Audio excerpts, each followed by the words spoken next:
আসসালামু আলাইকুম। আলুর চপ কিভাবে বানালে পারফেক্ট ফুলকো মচমচে হবে, ভাজার পরেও নরম হয়ে যাবে না, সেই গোপন রেসিপিটাই আজকে শেয়ার করছি। এভাবে বানালে আপনার আলুর চপগুলো ভাজার পরেও 1 থেকে 2 ঘন্টার মতো মচমচে ভাব বজায় থাকবে। তাছাড়া সঠিকভাবে সংরক্ষণ পদ্ধতিটাও দেখিয়ে দিব, যাতে করে একবার বানিয়ে পুরো রমজান মাস জুড়ে রেখে খেতে পারেন। তাহলে আলুর চপের জন্য প্রথমেই আমি স্পেশাল একটা ভাজা মশলা বানিয়ে নিব।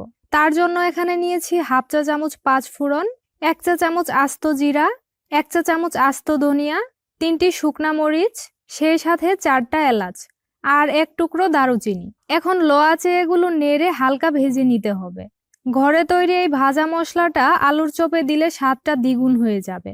মশলা থেকে যখন হালকা সুঘ্রাণ বের হতে শুরু করবে, সে পর্যায়ে এগুলো নামিয়ে নিতে হবে। তারপর কিছুটা ঠান্ডা হলে মশলাগুলো আমি গুঁড়া করে নিয়েছি। এবার আলুর পুর তৈরির জন্য প্যানে দিয়ে দিচ্ছি 2 টেবিল চামচ সরিষার তেল। তারপর হাফ কাপের মতো দিয়েছি পেঁয়াজ কুচি। এখানে আদা রসুন একসাথে কুচি করে নিয়েছি, পরিমাণে 1.5 টেবিল চামচ হবে। তারপর স্বাদ মতো কাঁচামরিচ কুচি দিয়ে কিছুক্ষণ নেড়ে হালকা ভেজে নিয়েছি। অন্যদিকে আমি বড় সাইজের 5টা আলু সিদ্ধ করে ভালোভাবে এখানে ভর্তা বানিয়ে রেখেছি। আলু সিদ্ধ করার পর সাথে সাথে পানি থেকে আলাদা করে রাখবেন, না হলে আলুর মধ্যে অতিরিক্ত পানি ঢুকে আলু চিপচিপে হয়ে যাবে। আর কিছুটা গরম থাকা অবস্থাতেই ভালোভাবে আলুগুলো ভর্তা করে নেবেন।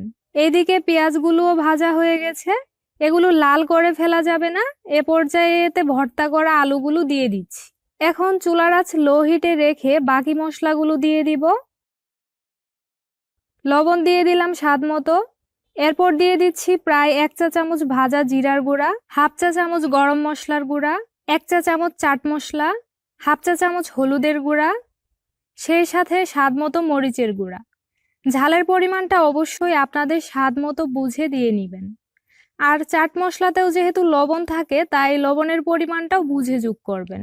এবার আমি মশলাগুলো আলুর সাথে ভালোভাবে মিশে যাওয়া পর্যন্ত কিছুক্ষণ ভেজে নিব। আলুর চপ তৈরির জন্য এইভাবে মশলাগুলো দিয়ে যদি আলুর মিশ্রণটা ভেজে ব্যবহার করেন, তাহলে অনেক দিন পর্যন্ত চপগুলো সংরক্ষণ করতে পারবেন, একটুও নষ্ট হবে না। সেই সাথে আলুর মধ্যে বাড়তি পানি থাকলে সেগুলোও শুকিয়ে যাবে, যেটা কিনা আলুর চপ ভাজার পরেও অনেকক্ষণ পর্যন্ত মচমচে রাখতে সাহায্য করবে। তো আমার এখানে আলুর মধ্যে মশলাগুলো ভালোভাবেই মিশে গেছে।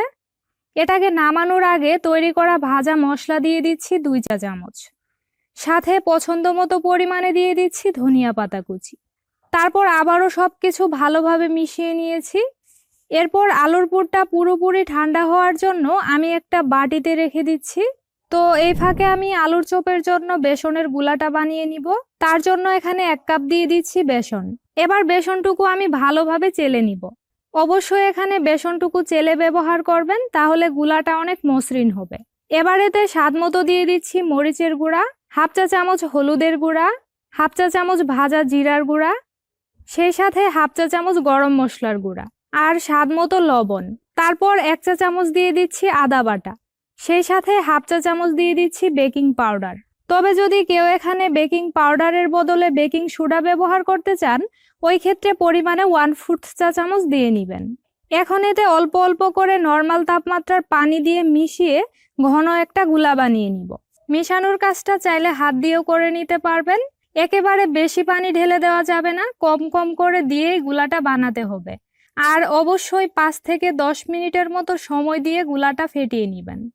বেসনের এই গুলাটা যত ভালোভাবে এভাবে মেশাবেন, আপনার আলুর চপগুলো ততই ফুলকো আর ক্রিস্পি হবে।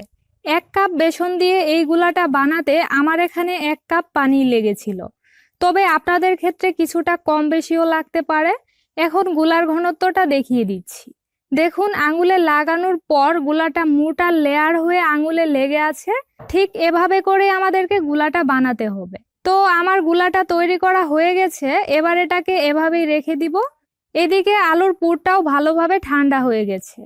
এবার হাতে সামান্য তেল মেখে পছন্দ মতো সাইজ অনুযায়ী চপের শেপ দিয়ে দিচ্ছি। আমি চপগুলো একটু বড় আর সামান্য মোটা করেই বানিয়ে নিয়েছি। অবশ্যই খেয়াল রাখবেন যাতে চপের গায়ে কোথাও ফাটল না থাকে। একইভাবে এখানে আমি সবগুলো আলুর চপ বানিয়ে নিয়েছি। এবার প্রতিটা চপ আমি ময়দার মধ্যে ভালোভাবে কুট করে নিব। এভাবে চপের গায়ে ময়দা বা আটা লাগিয়ে নিলে বেসনের গুলাটা ভালোভাবে লেগে যাবে আর খেতেও হবে অনেক বেশি মচমচে। সবগুলো চপের গায়ে ময়দা লাগানোর পর এ পর্যায়ে যদি এগুলো সংরক্ষণ করতে চান তাহলে প্রথমেই সরাসরি এটাকে নিয়ে ডিপ ফ্রিজে 2 ঘন্টার মতো রেখে আগে শক্ত করে নেবেন। তারপর যে কোনো এয়ারটাইট বাটিতে বা পলিথিনে ভরে ডিপ ফ্রিজে রেখে দিবেন। এগুলো 1 মাস পর্যন্ত সংরক্ষণ করে খেতে পারবেন। ভাজার আগে ঠান্ডা ছাড়িয়ে নেওয়ার কোনো দরকার নেই, সরাসরি বেসনের গুলায় ডুবিয়ে তেলে ভেজে নিতে পারবেন। আর একটা লেয়ার বসানোর পর মাঝখানে কাগজ দিবেন, তারপর আবারও আরেকটা লেয়ারে বসিয়ে নিবেন। তাহলেই চপগুলো একটার সাথে আরেকটা লেগে যাবেন। এবার বাকি চপগুলো আপনাদের সাথে ভেজে শেয়ার করছি। তার জন্য এখানে পর্যাপ্ত তেল ভালোভাবে গরম হতে দিয়েছি। এবার এখান থেকে 1 টেবিল চামচ তেল উঠিয়ে তৈরি করা বেসনের গুলাতে দিয়ে দিচ্ছি। তারপর খুব ভালোভাবে মিশিয়ে নিয়েছি। এটাই হচ্ছে আলুর চপ ক্রিস্পি রাখার আসল সিক্রেট। এই তেলটুকু দেওয়ার কারণে চপগুলো হবে অনেক বেশি মচমচে। অন্যদিকে সামান্য গুলা তেলে দিয়ে চেক করে নিয়েছি। দেখুন গুলাটা তেলে পড়ার সাথে সাথে উপরে ভেসে আসছে, তার মানেই হচ্ছে চপ ভাজার জন্য তেল পুরোপুরি রেডি। এ পর্যায়ে একটা করে চপ নিয়ে ভালোভাবে বেসনের গুলার মধ্যে ডুবিয়ে নিব। তারপর চামচের সাহায্যে তুলে আমি সরাসরি তেলের মধ্যে দিয়ে দিচ্ছি।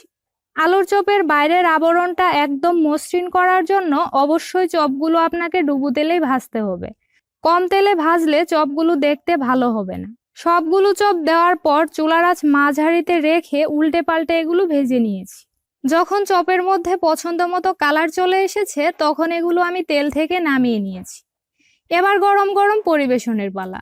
দেখতেই পাচ্ছেন একদম ফুলকো ফুলকো মচমচে মজাদার আলুর চপ তৈরি হয়ে গেল। এই চপগুলো ঠান্ডা হওয়ার পরেও 1 থেকে 2 ঘন্টার মতো মচমচে থাকে। আর যদি ঠান্ডা হলে চপগুলো আপনি আবারও গরম তেলে ভেজে নেন তাহলে তো সুপার ক্রিস্পি হবে। অবশ্যই এই টেকনিকটা ফলো করে দেখবেন। আজ তাহলে এখানেই বিদায় নিচ্ছি। আল্লাহ হাফেজ।